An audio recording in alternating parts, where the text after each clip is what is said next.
Wow, it's dark in North Carolina. Well, we're on the West Coast. West Coast is the most. We're on the left coast. We've got some sun out. Thanks, Kirk. Thank you. Thank you.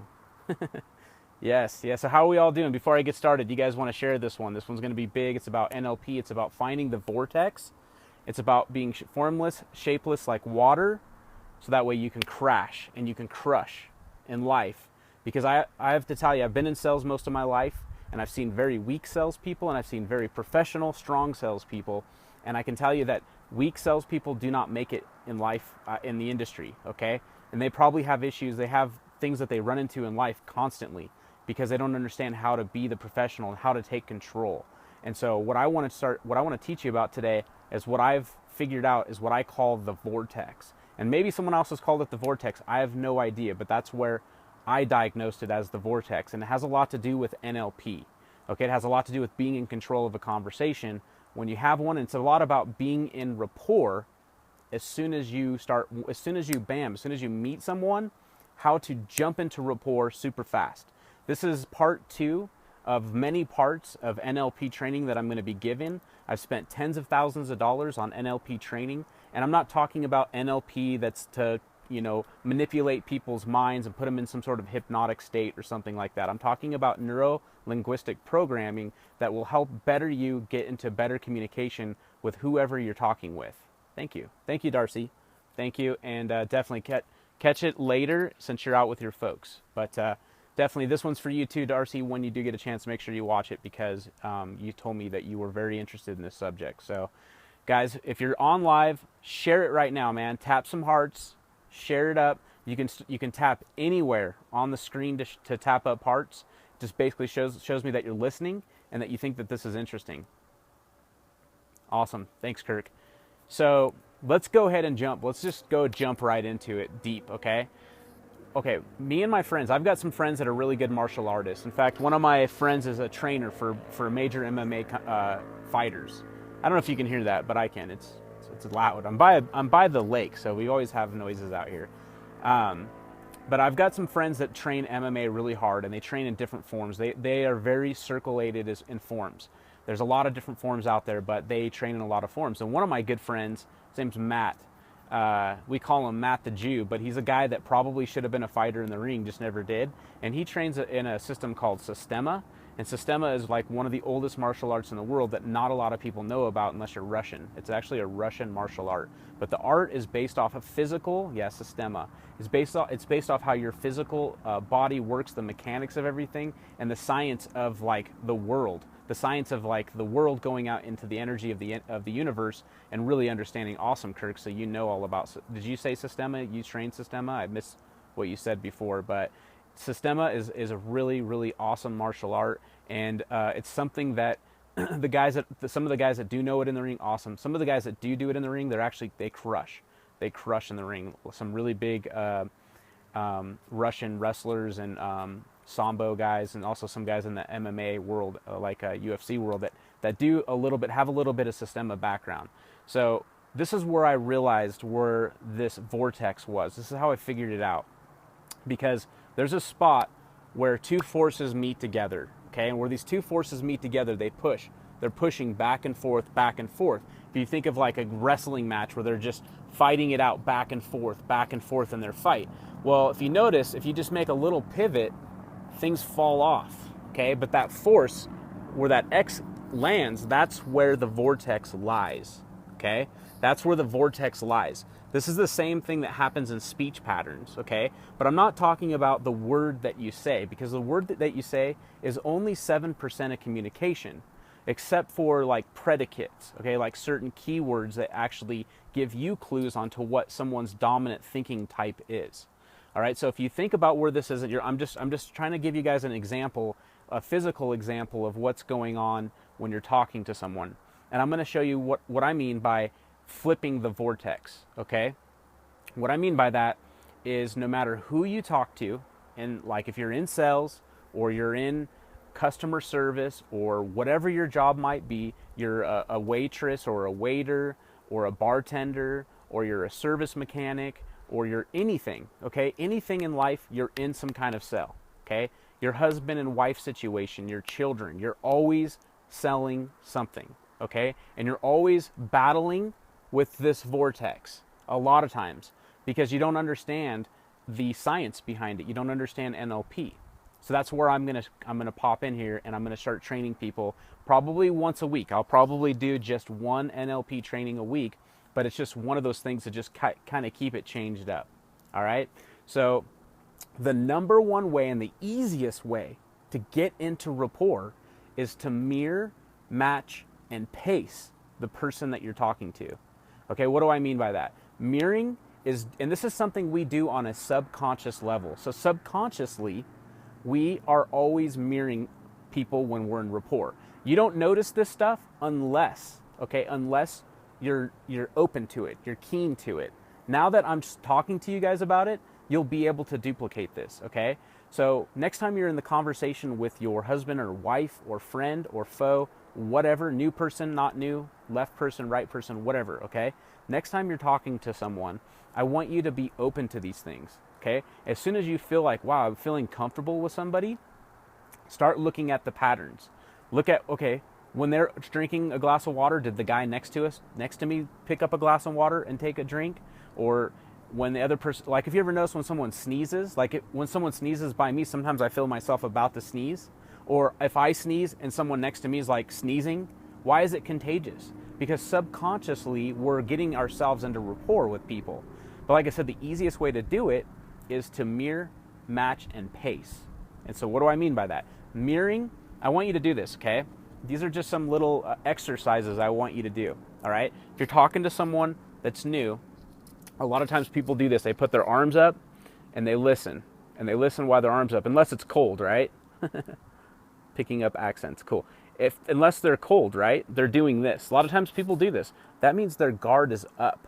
It's a what do you call it? A pattern or whatever. It's a body language that's basically telling me that their guard is up.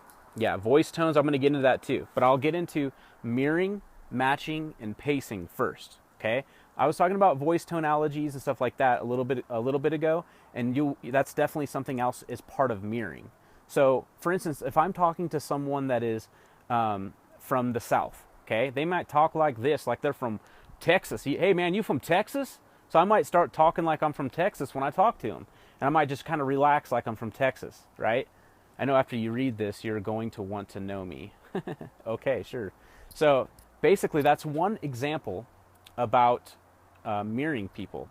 But the other thing is, like, as soon as someone's putting their guard up and they put their arms up, what you'll do is you do the same thing. Put your guard up while you're talking to them. Yeah, and then agree with them. Yeah, okay, cool. Start talking to them. Keep talking to them about whatever the subject might be that you're talking to them. Thanks. Actually, I didn't learn from Tony Robbins. I learned from a book that I read when I was like 15 years old, when I first started learning about NLP, and it was a book called Instant Rapport, written by a guy, I believe his name was Michael Wolff. The second book I read was called Beginners for NLP, but the book is not for beginners. You read that book too? Located up in South Lake Tahoe, my man. So that is one part, okay, one part of it. And then also I did some power communication classes and spent a lot of money with that. It's very hard to read the original books. Yeah, actually some of those books are not very easy to read at all. But it talks a lot about the two guys that start. Happiness happens all the time. I call it the Carmelo effect. Okay, so yeah. So basically, whatever you want to call it, but basically what this is what happens here is after you start mirroring, matching, and pacing what they're doing, and it's everything. It could be from tonality, it could be from body language, it could be your breathing even. If you start matching someone's breathing, they don't know you're matching it, for one. Nobody even knows. They have no idea when you're doing this. They have no idea. But what happens to their subconscious mind at that point is the walls drop down and it becomes comfortable, okay? It becomes a spot, Carmelin. So it becomes a comfortable spot for them. NLP, if used correctly, is good. Most people take it too far and actually disconnect. Yeah, so I talked about that earlier. I don't know if you guys caught that, but there's a thing about NLP is that you can use it for evil. Okay, you can use it for good, or you could use it for evil. I believe, though, that the people that I surround myself around, that I'm teaching them to use it for good purposes. Okay, if you offer a product that fixes major solutions and problems in people's lives, and you can get behind it and you believe in it, then you should use NLP to help get into rapport and communicate with people. That way you can actually educate them in their language, so that way they can make an educated decision on if it's right for them or not, especially in the beginning when it's the whole new world. Well, yeah, I mean, we can get deeper into the awakening of everything that's going on, especially with the information world we live in.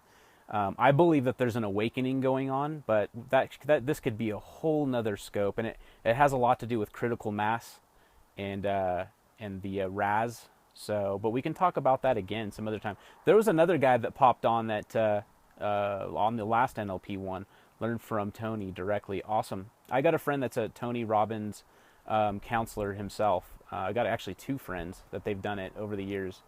So there is, yeah. You are right on it, man. Yeah, totally. You know, I love Tony Robbins, but I've never gotten that deep into his stuff. But, you know, I would imagine that this is stuff that he learned, and that he's just an incredible, powerful teacher, and he's a master at this stuff, and that's why he's the #1 guy. Yeah, totally. So let's talk about the vortex. Now, once you start doing this and you get them into, because I got to keep this as a teaching, guys, share this. If you think it's good, share it, tap some hearts, man. I want to know. I mean, I can tell that you guys are into it, but I want to know, man. You got to share it with some love, some taps. All right. So once you start mirroring and matching someone, what happens is their guard will go down. Cool, man. Their guards will go down. Okay. And what happens is their mind will now open up, and they'll actually tell you what the problem is, okay? And this is what you do by changing the vortex. Just like I was talking about earlier, like an MMA fight, if you change the vortex, it pops off. Things pop off, okay? It pops off, and then you can redirect things. I think of it like MMA a lot because of a martial art one of my good friends studies, and sometimes I go with him and hang out and do a little training with him. It's called Systema. Systema uses these theories, and not really theories, it's just the way the universe works. So if you think about it, if once you have someone in that and you've been matching them, change the vortex. What I mean by changing the vortex is you change your stance, you change your body language, you change grabbing a glass of water to drink, you change everything, your facial expressions, everything. You come from here and you drop your guards. You open up, you get into a power stance or a power posture sitting position. In sales, this was a big thing that I taught a lot of our people because most people hate salespeople. The word salesman has the worst stigma, unfortunately, but it's a noble job and noble career to have, and it's one of the highest paying careers to have. And if you're really good at it, people don't look at you like a terrible salesperson. They look at you as like a consultant or something like that. You know, a consultant or a representative of a company or something. They don't look at you as a salesperson. They look at you as a problem solver. So it's just a different mindset that you got to have when you're thinking of this. But what I want you to do is next time you're with somebody, regardless of if they're in a bad, negative posture or whatever, I want you to mirror their posture. I want you to mirror everything that they're doing. Like don't worry about what they're saying at the moment. Just think about what they're doing. And then I'm going to have another test for you to do too a little bit later on. If you guys go out tonight, it's Saturday night, you probably should go out and at least have dinner somewhere. So when you do go have dinner, I want you to observe other people too. Trying to eat and tap hearts. Right on, Kirk. Well, thanks, man. Thanks for the love. So basically, you got to flip the vector. Okay, just like I started this scope with Bruce Lee, one of the masters of life and one of the legends, and understood. I loved his quotes, but he talked about being like water, and water is formless, it's shapeless, and it's something that can form, but it can also crash. So if you think about it, I want you to take whatever someone else is doing, match it, mirror it, pace it, and then after that I want you to flip it. And then what you do is you rinse and you repeat until you get into rapport. So you let go, you get in your power position, you let everything go, you get yourself regular, and then if they don't follow suit, slowly put yourself back up into that position. keep talking to them, whatever you're talking about, and then do it again. Hey, how's it going? Hey, thanks for joining us. So same thing, guys. Same thing. You're in that power position, and then you let it go. Can you elaborate on that? This is important. Yeah, I can get a little bit more, I can elaborate a little bit more further on that. So we were talking a little bit more about mirroring, matching, and pacing someone to get into rapport. Okay, there's this thing I call the vortex. This is where two forces are meeting together. These are invisible forces. Just imagine that there's two invisible forces that are meeting together, just like a real MMA fight. Okay, once you can change the vortex, it slides out and then you can redirect. Slides out and you can redirect. It's the same concept, but with communication. So if you're talking to someone, regardless if they're new, a friend, a family, whatever, I want you to mirror, match, and pace them. And what I mean by that is whatever their body language is doing. If they're frowning, frown. If their eyes shut, shut. If their tonality sounds like they're from Texas, you start sounding like you're from Texas. Okay? Whatever it is, okay? Sorry if you're from Texas and I just murdered the Texas accent. But that's the thing, is you become one of them. You become a chameleon to them, okay? And that's where, in subconscious level, you're making yourself comfortable to their subconscious before they even think. Right away, especially if you're in sales, right away they're like, I don't trust this guy, I don't know this guy, they're in sales, they're trying to sell me something. What are you trying to sell me? Get to the point, sir, blah, blah, blah. So all that stuff is happening, but while it's happening, you got to be thinking about, how can I overcome this guy? Because a really good salesperson could absolutely crush it and overcome almost any situation. There's obviously a 2%, what I call the 2% or the one out of blue situation, but 98% of the time you should be able to overcome any situation if you're good at mirroring and matching. So you mirror and match them, you get them into rapport. This is the beginning part of getting someone into rapport. On the first part of NLP training I did, we talked about the 3 thinking types. And I'm going to get into more about how to read it on probably the third one, and then we'll talk more about further on down there. Reminding myself of what has always been the challenge. What can you do to remind ourselves of that? The best way to remind yourself of that is to read more books. That you reread books. I was rereading 10X Rule the other day. I was reading Sell or Be Sold by Grant Cardone for the first time the other day. And I noticed that Grant had a lot of stuff that I've already learned over the years from some of the other greats, but also he had some new stuff. But it was better because it was Grant reading it to me and it was through his mind. But those things helped me remember stuff that I totally forgot about. Like agreeing with someone. Yeah, like agreeing with someone. Even if they're wrong, just agree with them. Yeah, you're right. I totally understand what you're saying.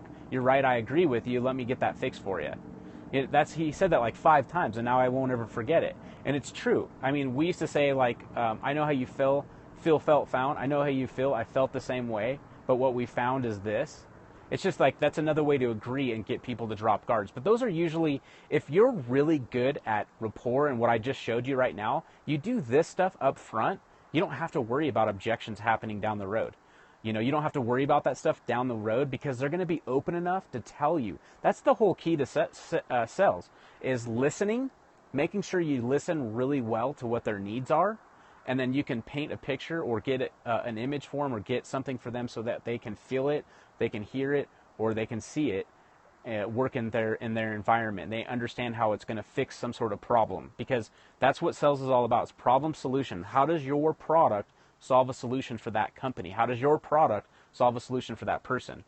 Are you a professional salesperson? If so, it wouldn't surprise me. You're good, bro. Thanks, man. Thanks. I appreciate it. Yeah, man, so if you don't know me, who all here's new, never met me before? I know we don't have too many people here, but I'd love to know who's new, because I can introduce you. My name's KarlSchuckert. I've been in sales almost my whole life, but I took a professional level of it about 15 years ago. I jumped into sales, and about 7 years ago, I started becoming a trainer, and I taught literally thousands and thousands of people on how to be successful in the art of sales. And I've just studied it, and I've mastered it, and I understand the science behind it. So I do right now. I own a few different companies. I have a company called Global Ripple Marketing, And that's the marketing arm of most of my businesses. Once you have rapport, you can transfer your feelings deeper into rapport. Yeah, once you're into rapport, once people understand, I have a huge organization in MLM in Brazil. Awesome, good job, man. Once you are in rapport, people will totally open up to you, guys. They will open up to you with their problems, and you will be able to lead them to the promised land. You'll be able to lead them into the solution. You know, one of the things that I teach in sales too is that I don't like to tell people. I believe telling is not selling unless you're selling from a stage, okay? But if you're selling peer-to-peer, telling is not selling. Obviously, you have to educate someone in something, so you're telling them something. No ego is key, yeah. So unless you're Donald Trump.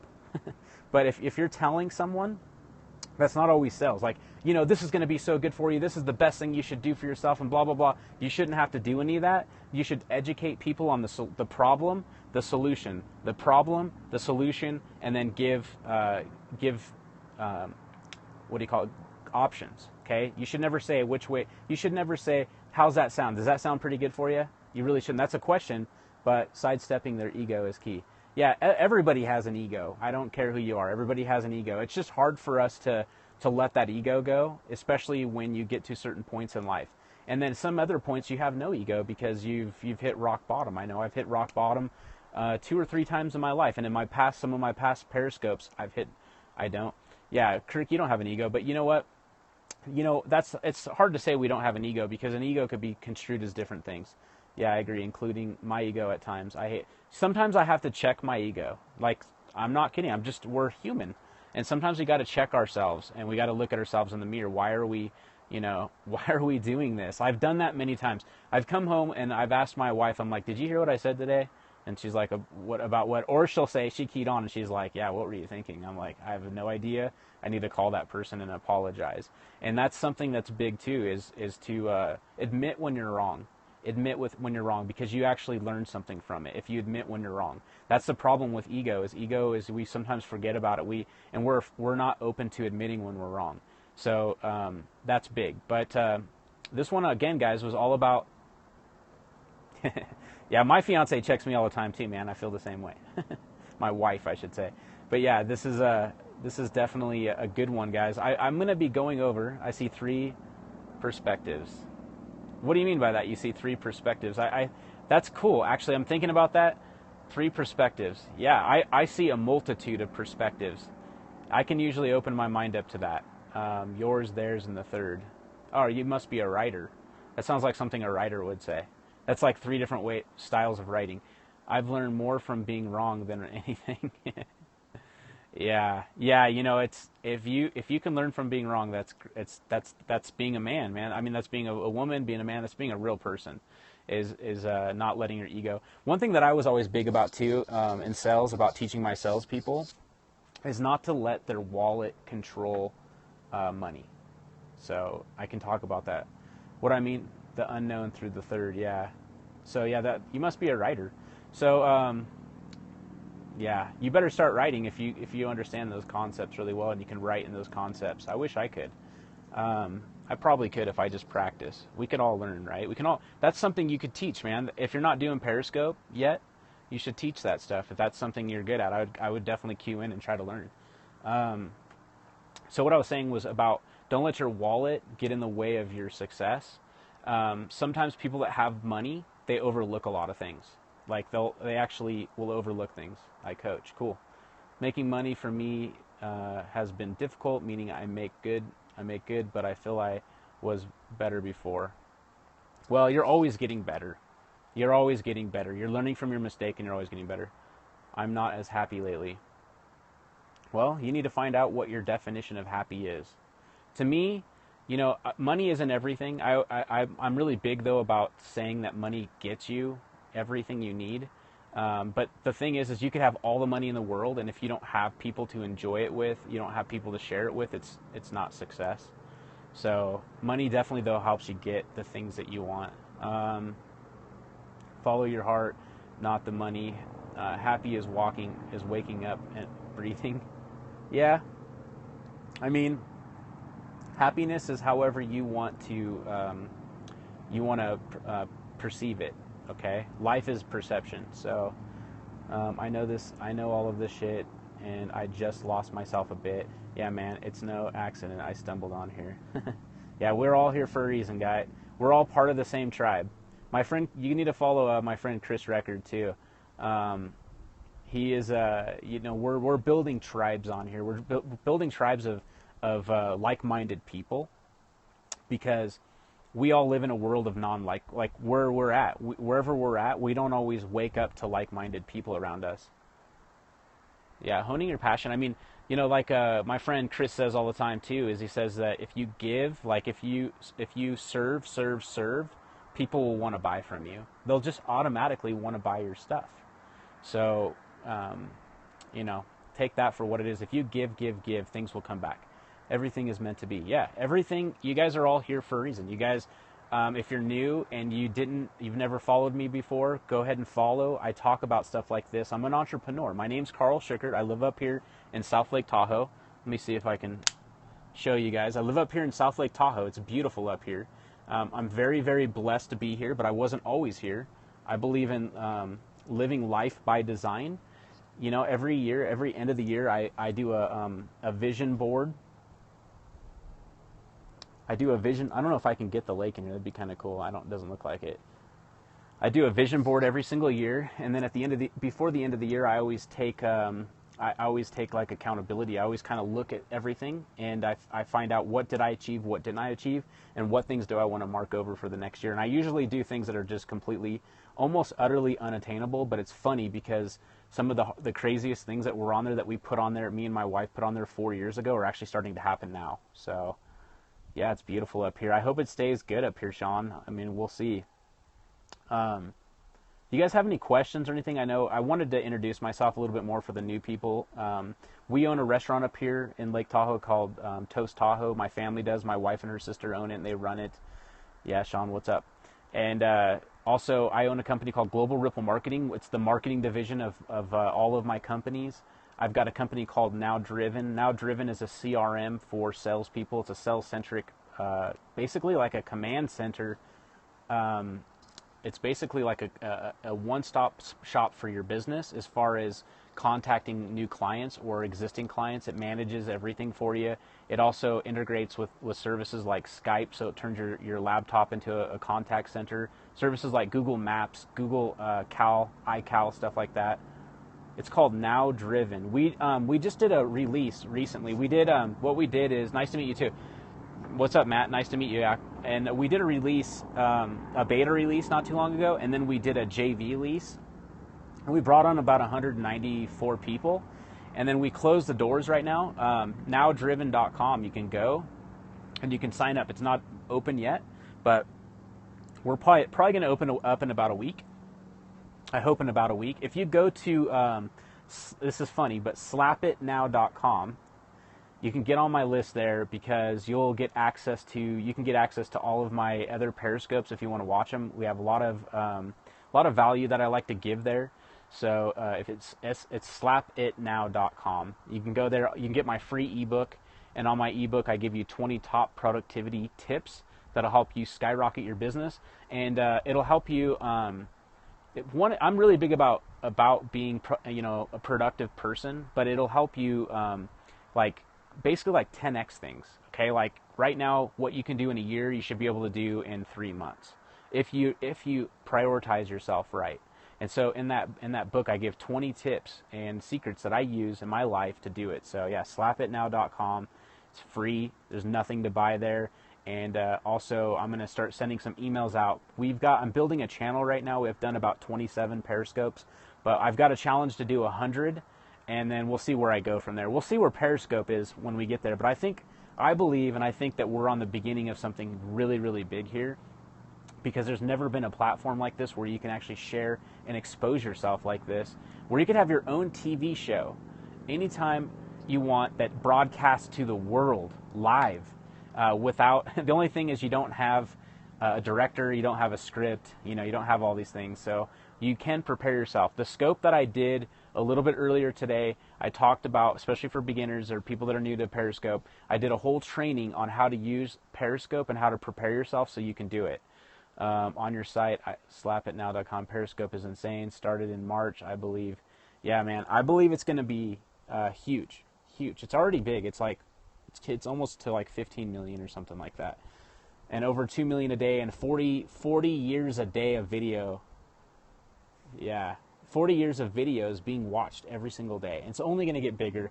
And it's like one of those things that I think like YouTube was kind of like it with YouTube Live and stuff like that. But when YouTube Live came out, like I have a couple of YouTube Live accounts. I've got a lot of YouTube accounts actually, and that was it was something that you had to get approved for. But now I think it's pretty easy to get YouTube Live. But you're not going to get as much of a reach as you will, because this is a streaming live from my phone anywheres in the world, and it's so easy to get started. On my couch, Karl, every day. Yeah, totally. So 5 a.m. Are you talking about me, Sean? Are you getting up at 5 a.m.? Man, it's a miracle for me to get up that early. Yeah, it would be a miracle for me to be up that early. I'm working on it, though. I want to. It's just hard for me to get up that early. I'm just not a morning person, but I want to change that. It's going to happen with my kid, because she's going to need me to be up. Yeah, I have kids. I have she's 17 months old. I know, I'm a night owl. Like, I will go to bed at like 3 a.m. sometimes. It's because I'm researching and stuff. I've got a lot of stuff I'm working on too. We've got another piece of software we're going to drop out pretty soon. This other piece of software, guys, I think is huge. Actually, since I've got all of you here, I want to get your guys' opinion. I've been outsourcing since 2008. I've been outsourcing. That's the first time I really started doing. My daughter is 2.5. I need to get into, yeah. I mean, I'm going to have to with my daughter, like, especially when she gets at least 2.5, 3, 4, when we start doing. When the snow drops, I'm going to be up early, because I love snowboarding. And there's a place we already got set up. We can drop our kid off in the morning and go for 4 hours and then come back and then go to work. So we'll definitely have more miracle mornings when the snow comes. I have to start conditioning right now, so I need to start having some miracle mornings right now so I can get conditioned, because if you're not conditioned and it snows hard, it's no bueno. It's no good. So I want to get your guys' opinion. I've only got a few people here, but I'd love to hear your guys' opinion about this software I'm coming out. It's called Tracker.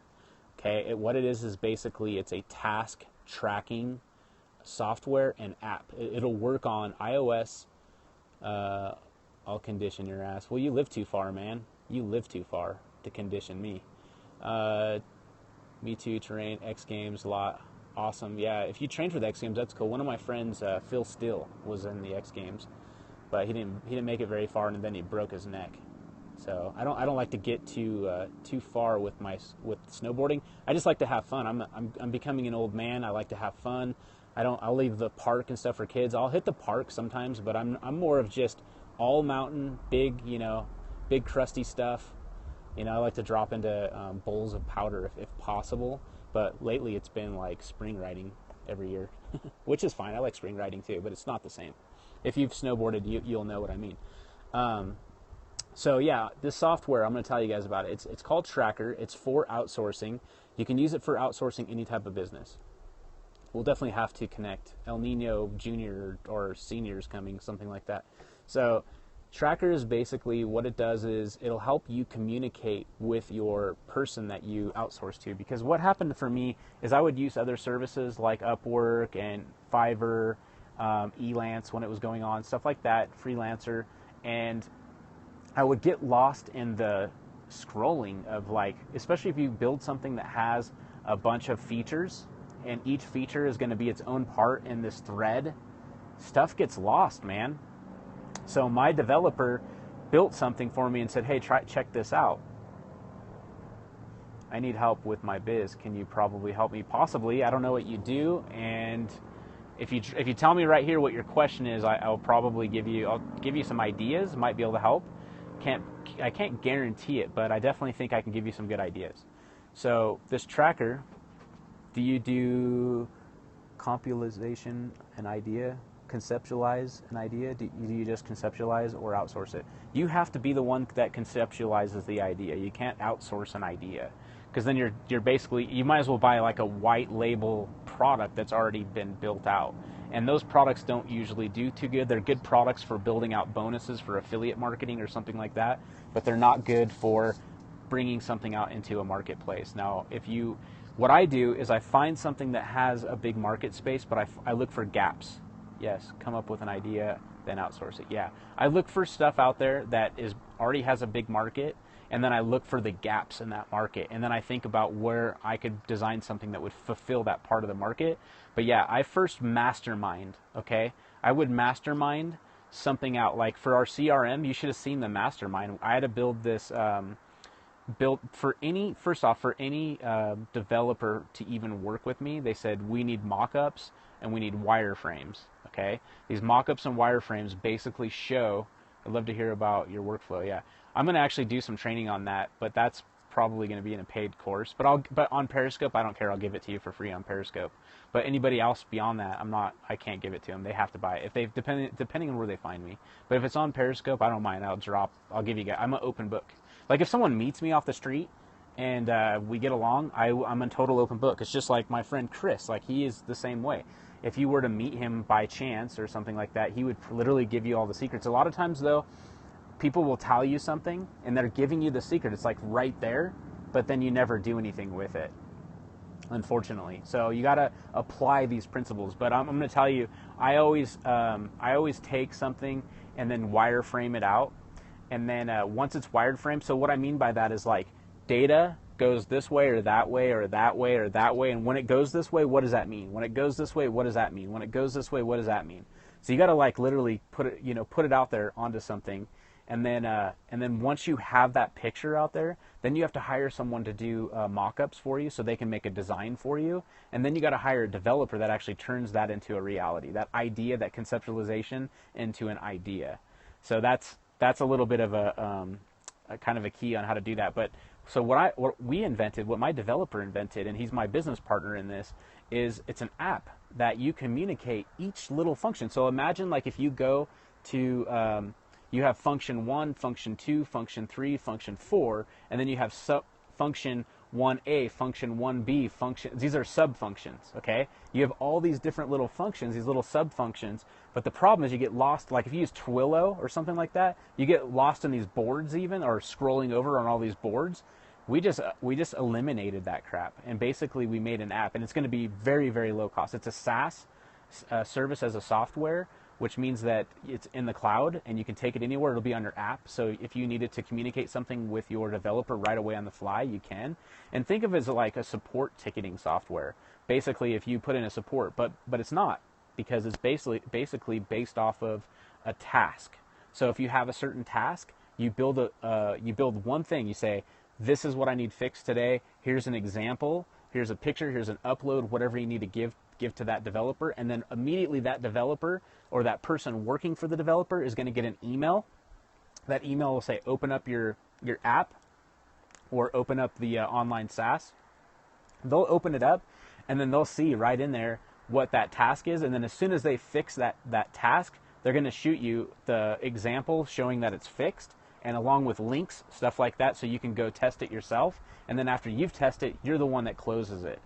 It's like stupid simple, but a lot of these programs out there that I've seen out there, they've complicated this because they want it to be project management software, and this is not project management software. It's basically task management. So it's a very simple thing.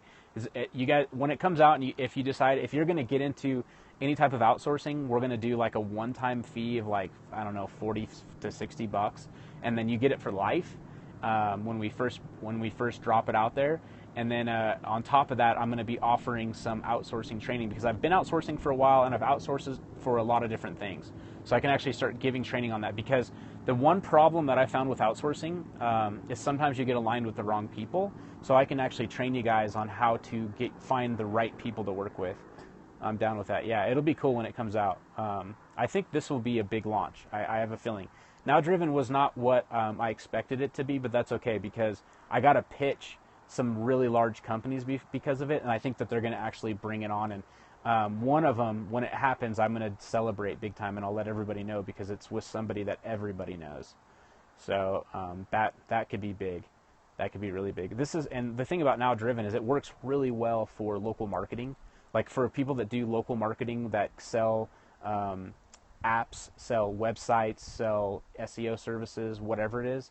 Yeah, so now, dude, now Driven would fit what you do really well because it's a contact center, and if you sell any of those services, or you could hire. That's what I teach. I teach people how to hire salespeople to go basically sell you those services that your company offers. It's easy to get leads for local businesses, and local businesses you can contact without any FCC regulation. Yeah, you want to get on that, Kirk? Okay, well, we'll talk about that. You probably do really well with it. And so all of the thing with that, though, is that you will, once you can find people to outsource with that can build out your websites and build out apps, or if you have services that you make 100% commissions on with like doodle videos and stuff like that, that can be very, very lucrative. And that's why I built Now Driven, because I have a background in sales. I've been in the insurance industry, and I've sold door-to-door sales. I've sold large networks and computer company for a large computer networking company and phone systems, and also video conferencing units. Like back in the late 90s, early 2000s, when nobody even had video conferencing, I was selling a $50,000 Tamberg unit. So my job was actually to call large businesses and talk to CEOs and CFOs, CIOs, and basically get an appointment with them so that they could talk to one of our outside salespeople. The biggest deal I ever found was with a college that did a $50 million deal with our company. But what sucked was, since I was in a call center, I made $1,200 because that was the cap. And the cap was based off of like $60,000 or $80,000 a month in new revenue. So that was kind of the biggest deal I've ever done. But personally, in the insurance industry, I've collected the biggest check I ever collected was for $500,000. And I've trained our companies. Yeah, I trained our companies, our salespeople, to bring in multiple millions of dollars in new premium every single year. And my company right now is in the low seven figures. But I believe with all these tools that I've been providing them, I have a training program called finalexpenseprogram.com, and it's a sales training program for people in the insurance industry that teaches them how to get into the insurance industry, like life insurance and stuff like that. But Final Expense is one of the easiest things to sell. So that's why that's where we start. And then that's why I developed Now Driven, was to help these outside salespeople, because Now Driven is perfect for someone that's in outside sales. It works good for inside sales too, because it integrates with Skype, so it's a very low-cost contact center in that retrospect. But it's really good for outside salespeople because it actually routes you to each of your leads. I'm great with what I do. Unfortunately, sales is my Achilles heel. Yeah, man. So Sean, you need to hire salespeople that are paid performance-based. Okay, performance-based. Don't hire someone you're going to pay hourly, or if you're going to pay them salary or something like that. You want to hire them. They get paid based off how good they can do. If they're good, they get paid well. If they're bad, they're going to weed themselves out. Yeah, cool, man. Yeah, so that's what you want to do. You want to hire. I did a scope, and Kirk was on it.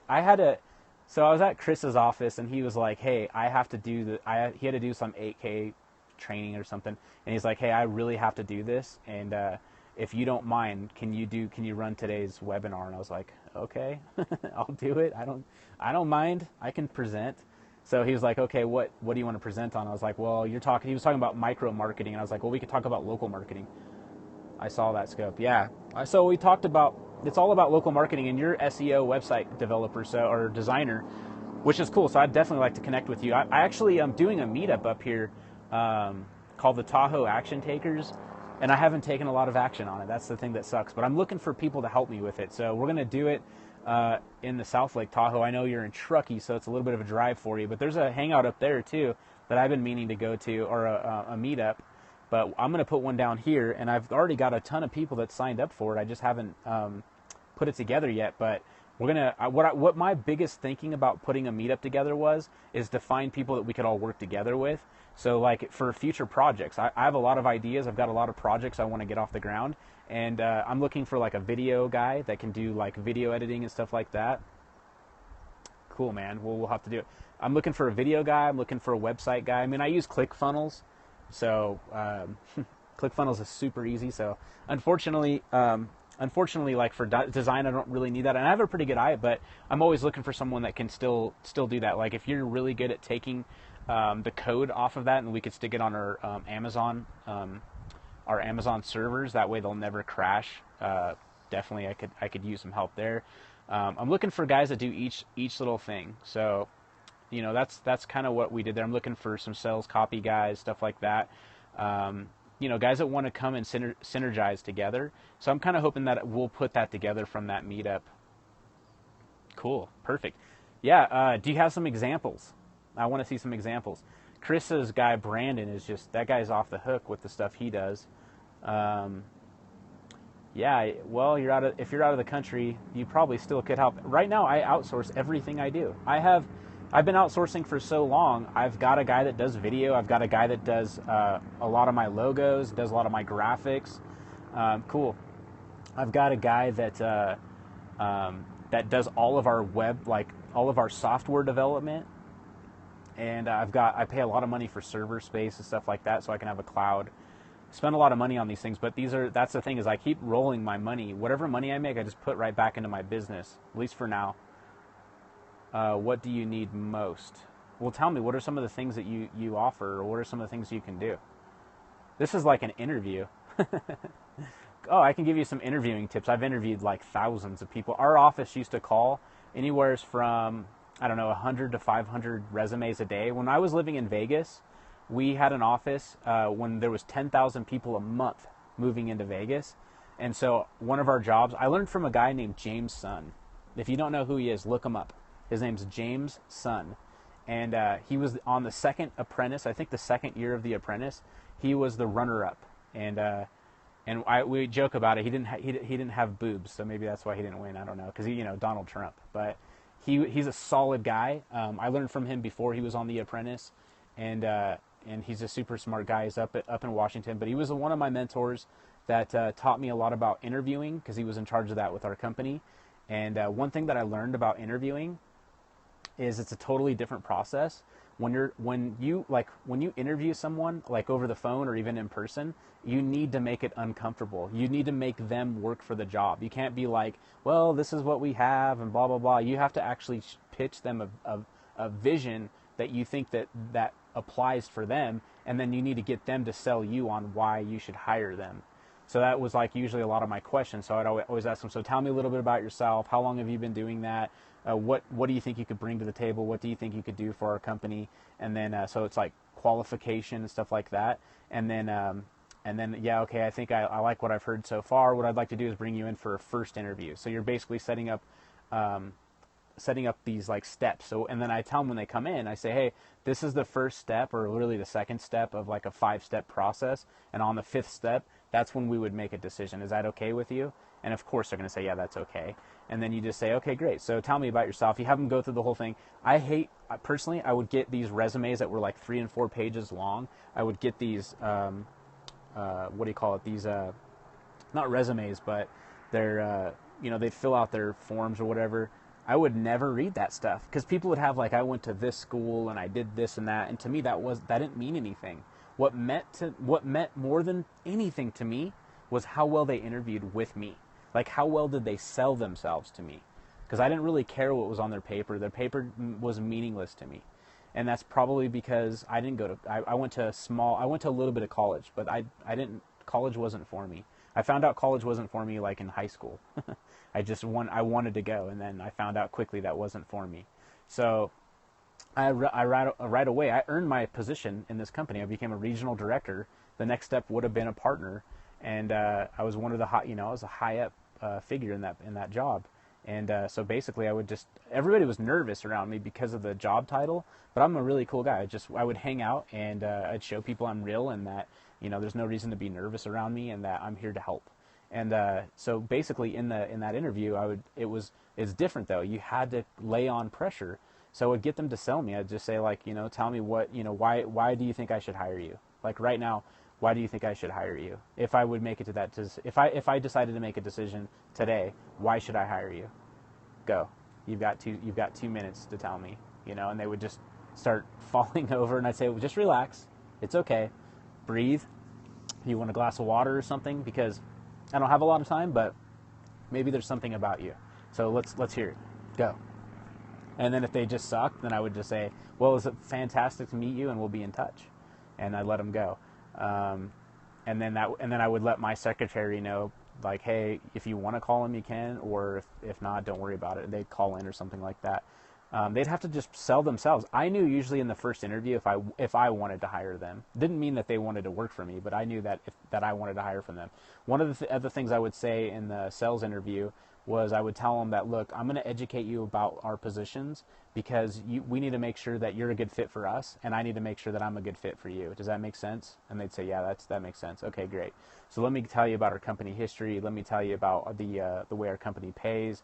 Let me tell you what kind of products we sell. I would show them the whole presentation of the product, and I would say, would you buy that for your family? And they'd usually say, yeah, I want this.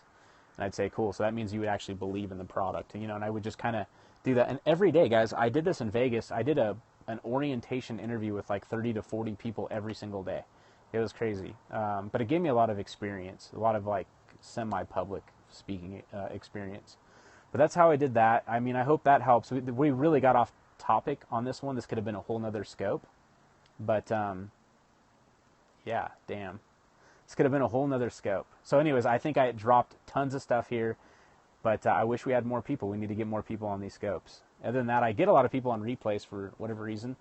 Yeah, you guys are great. You're awesome. Thanks for joining me. I'm going to have more on NLP. I'll probably do them once a month.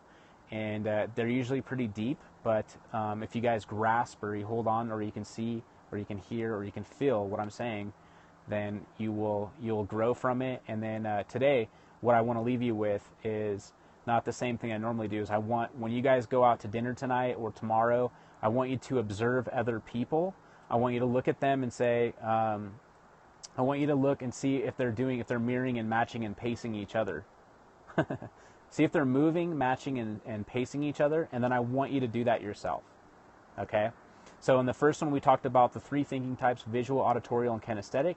And then we also talked about, on this one, we talked about breaking the vortex or flipping the vortex. And really flipping the vortex is just after you've paced, mirrored, and matched someone, then you start mirroring, you start changing the pattern. Okay? You change your own pattern, and then you pay attention if they're doing the same thing as you. And then if you don't, then you repeat. You rinse and you repeat and you rinse and repeat that until you're the one in control. And what I mean by control is I just mean that you're the one that whatever you do, they're following. That's it. It's simple stuff. But it takes practice. So today, that's what I challenge you to do. That is part of my normal challenge, which is getting out of your comfort zone. And this is probably something you haven't done before. So go out there, do it, and then report back to me on one of our near scopes on what you observed, and that would be awesome. All I can say is thank you so much for sharing. Words do not do justice on how grateful I am. Thank you. Thank you. I'm very grateful that you're here too. And one of my other things that I believe in is that if I can make a difference in one person's life, I've done my job, but I believe I can make a difference in a lot more. I believe I can make a difference in thousands. I have already done it, but I want to continue to do it and basically pass the torch, because mentors and leaders that I've learned from, they've passed the torch down to me. My job is to now pass it on to other people. Awesome, man. Awesome, guys. Well, thanks again for joining, and we will see you shortly on another one. Take care.